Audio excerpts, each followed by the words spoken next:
नमस्कार मित्रांनो, श्री स्वामी समर्थ. स्वागत आहे तुमचं नवीन ब्लॉगमध्ये. आज तारीख आहे 28 एप्रिल 2026. आता कसलं कडक ऊन पडले बघा. आता वाजले तर 2 आणि एवढं कडक ऊन पडले आणि जमीन तरी एवढी तापल्या. जरा जरी पुढे गेलं का नाही, आता ही जमीन तापल्या, जरा या जमिनीच्या जरा पुढे गेलं का नाही तापलेल्या जमिनीवर असं वाटतं खालनं कोणतरी जळायला लाकूड असते मिळेल का, त्यानं चटकच द्यायला लागले असं कोणतरी असं वाटते. आता मी चप्पल घातली नाही, हे काय आता बिना चप्पलीचं जातो. भासते किती भया आहे इथं. हो हाय आईच्या गावात लय भासते बेकार. आता मी एक काय करणार आहे माहिती आहे का, एक थोडं एक बारकं अंडं आणणार आहे. अंडं आणि ती जी फरशी आहे का नाही तापलेली, ती एवढी फरशी तापल्या काय बोलायचं कामच नाही. ह्या फरशीवर टाकतो, नाहीतरी पलीकडे एक फरशी आहे, ठीक आहे, तिकडं पलीकडे तिथे व फरशी आहे जमिनीत, त्या फरशीवर टाकतो अंडं. म्हणजे अंडं शिजते का बघायचं आहे मला, किती वेळा शिजते ते बघायचं आहे. म्हणजे मला कळलं ना किती ऊन आहे. आता एक काम करतो, दुकानातनं जाऊन अंडे आणतो एक आणि बघतो फरशीवर टाकून शिजते का नाही ते लगेच. आता दुकानातनं जाऊन अंडं आणलं, हे काय मग आता फरशीवर टाकून बघतो. ऐ घे पाला सारखा मध्ये येतोय, ह्याला काय कळणार या नारळाच्या झाडाला काय करायचं. असं वाटायला उगंच इथं लावून नारळाचं झाड. मला वाटते इकडे लावायला पाहिजे होते, इकडं कुठेतरी कोपऱ्यात नारळाचं झाड लावायला पाहिजे होतं. आता हे केवढं मोठं झाले बघा, लय मोठं झालं, तोंडावर इत्या फांदीसारखं. हो हो, काय मध्ये घुस मिल्या वाटतं, ठीक आहे, घुस मिल्या वाटतं.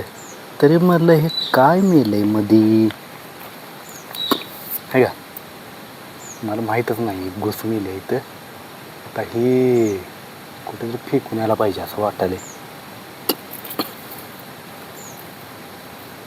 म्हणलं आता हे शेपटाला धरलं पाहिजे आणि तिकडे फेकून दिली पाहिजे, कारण की इथं वास लय येणार ना ह्याचा. अय्यो कशानं उचलू आता, कशानं तरी उचललं पाहिजे मला, त्याशिवाय पर्याय नाही, नाहीतर वास येणार सगळा. एखादा कागद घेतला पाहिजे. काम करतो ह्यानं उचलतो रोटानं, म्हणजे हाताला लागायचं नाही, कारण की फेकल्याशिवाय पर्यायच नाही. नाहीतर इथं सगळा वास सगळा घुमणार इकडे तिकडे. आत्ताच वास घुमायला लागला आहे. मी पुढं जाता बघितलं, पायात दिसली मला घुस. याला टाकतोच तिकडं, शिफ्टीला धरतो. ये मी कधी अशी घुस टाकली नाही धरून, ही पहिल्यांदाच टाकायला लागली. हो कशी धरायची तीच काय ना.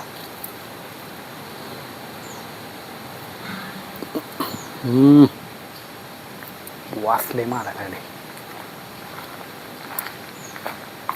देतो इथं फेकून. जाऊ दे खोंपाड्यात. आता हात धुतला पाहिजे मला स्वच्छ पाण्यात. साबण पण तापलाय किस्ता उन्हानं, साबण पण तापलाय, ते खाट पण तापलाय आणि ही सगळं तापल्या वाका.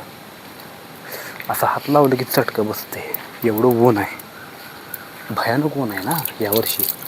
मागल्या वर्षी एवढं ऊन नव्हतं, ह्याच वर्षी एवढं ऊन आहे. ते घुशीच्या नादात ते करायचंच राहिलं, फरशीवर अंडं टाकायचंच राहिलं घुशीच्या नादात.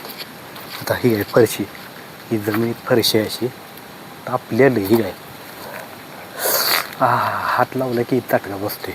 आता इथं अंडं टाकून बघतो शिजते कसं बघा. आता हे अंडं फोडून टाकतो बघूया, ह्याच्यावरच फोडतो डायरेक्ट. कशावर फोडू, दगडावर फोडतो पहिला.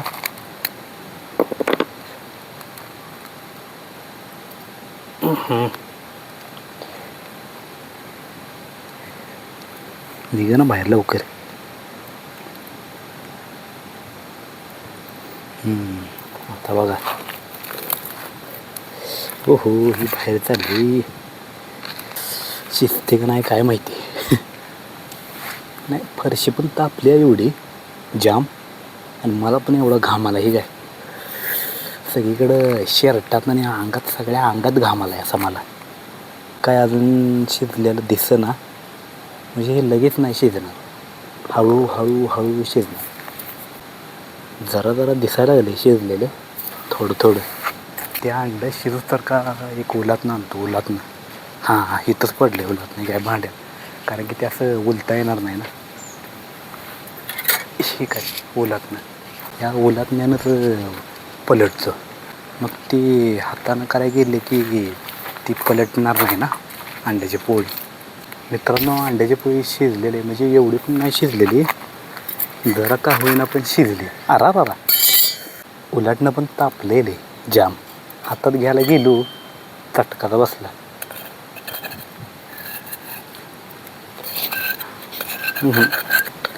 होय पण जरा तर झाली बाबा पोळी ह्या अंड्याची. तेव्हा म्हणजे अजून एक अर्धा तास ठेवला असतं का नाही, पाकच पोळी झाली असती.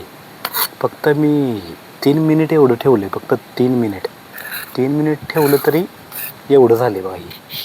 फक्त मला काय करायचं होतं, मला फक्त बघायचं होतं, म्हणजे फरशी तापल्यावर त्याच्यावर अंड्याची पोळी शिजते का ते बघायचं होतं मला.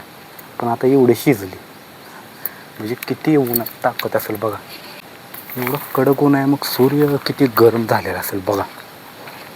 लय कडक ऊन आहे एकदम भयानक.